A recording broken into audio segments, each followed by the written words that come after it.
எவ்வளவு போராடி அந்த முதலமைச்சர் பதவியை பெற்றுக்கிட்டாருங்கிறது நம்ம வரலாற்று பதிவு. ஆனால் உதயநிதி ஸ்டாலின் அவங்க எந்த அரசியல் களத்து பின்னணியும் இல்லை. 2 படங்கள் நடிச்சாங்க, ஒரு 3 படம் நடிச்சாங்க. அதுக்கு பிறகு திடீர்னு இளைஞர் அணினாங்க.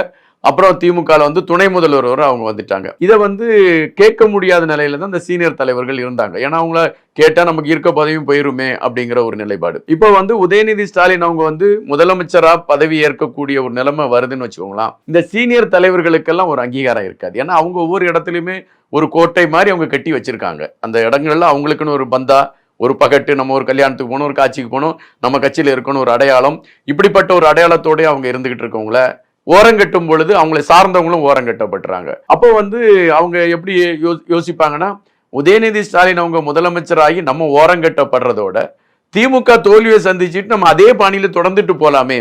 இது எல்லா மனிதர்களுக்கும் ஏற்படக்கூடிய ஒரு சராசரியான உணர்வு. அந்த உணர்வு தான் இப்ப அவங்களுக்கு ஏற்பட்டிருக்கு. யாருக்கு? அந்த சீனியர் தலைவர்களுக்கு.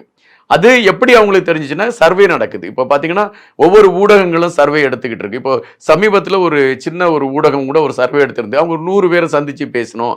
இந்த 100 பேரை நாங்க வாக்கு போட சொன்னோம். அந்த 100 பேர்ல வாக்களித்தல வந்து டிஎம்கேக்கு மிக மிக குறைவான ஒரு வாக்கு தான் கிடைச்சிருந்ததுன்னு ஒரு சின்ன ஊடகமே சொல்லுது. இதுக்கெல்லாம் முக்கிய காரணம் விஜய் அவர்களே நம்ம எடுத்துக்கலாம்ல. விஜய் அவங்களுடைய வளர்ச்சி வந்து தமிழகத்துல பெரிய